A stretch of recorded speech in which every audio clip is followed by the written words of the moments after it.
comércio Brasil-África cresceu muito desde o início dos anos 2000. No ano passado chegou da ordem de quase 18 bilhões de dólares, mas ainda é muito insignificante e uma das dificuldades é exatamente como levar os produtos brasileiros até o continente africano. Hoje com a gente na Agenda Econômica, o professor Altair Maia, que é autor de Logística Internacional. Professor, nos anos 90, no governo Collor, nós tivemos o fim do Lloyd brasileiro. O Lloyd brasileiro era uma empresa estatal que permitia, inclusive, abrir determinadas rotas pioneiras que pudessem, a médio e longo prazo, trazer maiores benefícios. O senhor acha que hoje essa dificuldade de falta de navegação entre o continente sul-americano e o africano está ligada à dependência nossa de fretadores e armadores internacionais? Com toda certeza. Hoje, a navegação brasileira de longo curso não é brasileira. A navegação do comércio internacional do Brasil está todo nas mãos dos armadores internacionais. Então, hoje nós temos que o Brasil de longo curso tem alguma coisa na área de commodities, que é a Petrobras e a Vale do Rio Doce. A Vale, quer dizer, menos de 2% talvez da navegação de longo curso a partir do Brasil é brasileiro. 98%, 97% está na mão das companhias internacionais. E isso certamente cria dificuldades, porque torna-se muito difícil você desenvolver uma política de transporte internacional a partir do momento que você só tem companhias estrangeiras. É muito mais difícil negociar só com estrangeiros do que com os nacionais. Vamos ver, então, o que pensam os senadores sobre esse problema de um baixo comércio com a África e quais as alternativas que o parlamento pensa para resolver esse problema. O que precisa é o Brasil realmente começar a fazer um trabalho maior dentro desses mercados internacionais como China, Índia, para que as coisas possam acontecer. É realmente muito pouco. Enquanto nós importamos de lá para cá petróleo, gás, daqui vão apenas commodities. Então, é preciso que a gente triplique o quantitativo de exportação para poder, então, você avançar e ter um percentual maior. É um comércio muito promissor e é evidente que cabe às relações exteriores do Brasil a fazer esse trabalho de conscientização para que as exportações aumentem e maior do que as importações. A África é um verdadeiro oceano de oportunidades. Nós temos uma identidade cultural, uma identidade até linguística com algumas ricas nações africanas, como Angola e Moçambique, por exemplo. Eu acho que temos condições de aprofundar ainda mais relações econômicas com a África, que é um continente que cresce muito em população e em desenvolvimento. Temos de ter uma política comercial e econômica mais agressiva, até porque nós temos produtos industrializados que podemos vender na África. Eu acho que há uma necessidade muito clara de termos, portanto, acordos bilaterais com nações africanas mais consolidadas, que têm um comércio melhor, Nigéria, África do Sul, com a África saariana, os países do norte da África, que tem também, como o Egito, uma potencialidade maior e uma população maiores, para identificarmos na área do agronegócio, na área da indústria, na área dos bens de consumo, o que nós podemos vender para a África, porque tenho certeza que no futuro será um grande mercado consumidor do produto brasileiro. Além de pequeno, o comércio do Brasil com a África é deficitário, mesmo porque grande parte das nossas importações do continente africano são petróleo e seus derivados, né, principalmente de Angola e dos países de influência árabe que estão na parte norte do continente. A questão da nossa pauta de exportação e de importação não está também na raiz dos problemas, professor? Porque se importamos basicamente petróleo, né, e exportamos basicamente minério de ferro e commodities, o tipo de navios que é utilizado é bastante diferente do que aqueles, como o senhor falou no primeiro bloco, que levam containers, essas coisas todas. Como contornar esse problema de logística? De curto prazo, não há como. Né? De curto prazo, a única alternativa que há seria realmente, numa roda de negociações, numa mesa de negociações, propor aos empresários, aos armadores que praticam o comércio brasileiro, o comércio exterior brasileiro, que transportam a mercadoria brasileira, propor alguma coisa no sentido de fazerem uma escala em algum porto africano. Isso não é difícil. Esse acordo não é difícil. Certamente que quando se fala em subsídio, a coisa... Vira um palavrão. Vira um palavrão. Porque o subsídio é dinheiro público que sai pelo ralo, né? Mas quando se fala em incentivo, a coisa muda de figura. O incentivo é o governo abrindo mão de uma receita. Não é pegando o que tem e dando. Então, se você chegar para umas 3, 4 ou 5 companhias de navegação que fazem a rota Brasil-África, Brasil-Europa, perdão, com certeza, se você oferecer algum incentivo, eles fazem uma escala em algum porto africano. Imagine você que os navios que saem do Brasil para a África, para a Europa, eles têm que desviar da África para chegar à Europa. Se não desviar, encalha. E por que não fazem uma escala? Né? É tudo uma questão de se sentar a uma mesa de negociações, falar o que se quer e eles vão dizer o que querem também. Então vamos negociar um ponto em comum, né? Um projeto de uma nova empresa de navegação pública, o senhor acha que é um sonho muito distante? Nós vivemos um momento complicado em termos de empresas públicas, né? A Petrobras está aí dando esse exemplo maior, o Lloyd foi, na área de navegação, foi outro exemplo que acabou caiu de podre, né?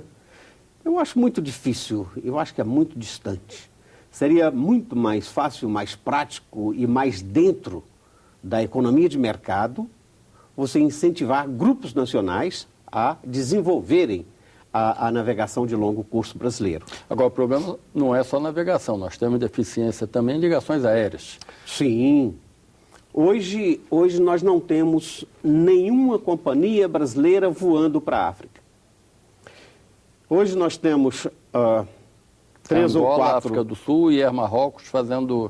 Nós temos da África do Sul, a SA, que faz Joanesburgo, São Paulo. Nós temos a linha de Luanda, de Angola, né, que faz Luanda, Rio de Janeiro. Nós temos a TACV, que é do Cabo Verde. Que faz Fortaleza. Que faz Fortaleza, vai fazer Recife agora. Temos a Air Marrocos também, que está iniciando voos agora. E também a Ethiopian Airlines, que já leva para a costa leste. E o senhor acha, que peso tem essas linhas aéreas no transporte de cargas hoje? Muito pouco. O mais significativo é a TACV do Cabo Verde, né? E o Cabo Verde, quando eu falo que são 3 horas de voo, eu falo assim, são 3 horas e 30, né? Em 3 horas e 30, você decola de Fortaleza e pousa na cidade de Praia. Né? Então, isso daí, devido a essa proximidade e devido ao Ceará ser um polo têxtil muito intenso, então há um fluxo comercial aéreo. Então, de certa forma, o comércio no Cabo Verde é suprido pela TACV. De formiguinha muito grande que vem de Cabo Verde, pessoas que vêm comprar confecções no Ceará. Professor, acaba de sair no noticiário uma notícia, que eu não sei até que ponto será positiva para o Brasil, que é a criação de uma área de livre comércio reunindo as 3 zonas de integração que o senhor falou no primeiro bloco, quais sejam a Comunidade de Desenvolvimento da África Austral, o Mercado Comum para a África Austral e Oriental e a Comunidade da África Oriental. Todas elas decidiram criar uma zona de comércio, de livre comércio. Isso vai facilitar o comércio do Brasil com a África ou essa integração de todos os países africanos vai fechar mais as portas para os países que estão fora do continente? Abre muitas portas. Aliás, as portas da África para o Brasil já estão abertas. Nós é que não vamos lá. Quer dizer, quando você anda pelo continente africano, em todo local você não é nenhuma paixão pelo Brasil, mas em todo local que você chega na África, você é muito bem quisto, é muito bem recebido. Tem 15 anos que eu ando pela África, nunca tive nenhum problema, nada. Onde eu chego, que me identifico como brasileiro, as portas estão abertas. Para você ter noção do que significa o produto brasileiro na África, os produtos brasileiros são chamados de originais. Os outros são cópias. São genéricos. São genéricos, né? Então, eles têm muita vontade de se chegar ao Brasil. Mas até que ponto, por exemplo, nós temos na economia brasileira várias multinacionais atuando. E nós sabemos que elas globalmente definem que planta, que fábrica vai atender que mercado. Por exemplo, exportar um carro brasileiro hoje para o Oriente Médio é muito mais difícil do que foi lá nos anos 70, 80, porque aquele mercado é atendido por uma outra fábrica ou por uma outra região. Isso acontece no caso da África, por exemplo, eletrodomésticos, carros, eletrônicos produzidos no Brasil enfrentam uma barreira imposta não pelos governos, mas pelas holdings que controlam essas fábricas? As grandes companhias, sim. Nós temos as grandes montadoras que elas repartem o mercado. Mas para as pequenas e médias empresas, ou até mesmo para algumas grandes empresas que produzem, digamos, a linha branca, quer dizer, não há essa repartição de mercado. Quer dizer, nós temos diversos produtos brasileiros que podem entrar. Fogões brasileiros vão para a Europa, às vezes, através de Portugal. Né? Como diversos outros produtos. Quer dizer, os portugueses compram no Brasil diversos produtos, levam para Portugal. Em Portugal, eles reembalam ou colocam alguma outra marca. Carimbo português e despacham para a África. A CPLP, a Comunidade dos Países de Língua Portuguesa, facilitou o comércio do Brasil com os países de língua portuguesa africanos? Tem facilitado. Inclusive, há um fórum dentro da CPLP... Dos empresários. Exato, que é Fazendo Negócios em Língua Portuguesa. Esse Fazendo Negócio em Língua Portuguesa visa exatamente isso, que os países que falam a língua portuguesa se conheçam comercialmente, não só culturalmente. Professor, nos anos, ainda no regime militar, houve uma experiência brasileira se criou uma marca para eletrodoméstico, uma série linha branca, até o Pelé foi o garoto propaganda dessa série de produtos, né, que todos levavam o mesmo nome, como um objetivo, se não me engano, primeiramente de atingir o mercado da Nigéria e depois a África como um todo. O que falhou nesse projeto? Não falhou, ele foi simplesmente interrompido. A navegação teve a sua parcela de culpa também, e o Brasil está cada vez mais distante da África comercialmente. Culturalmente, nós tentamos fazer alguma coisa para manter vivos os laços Brasil-África, mas comercialmente muito pouco é feito. O que é feito é o discurso sul, sul, sul, sul.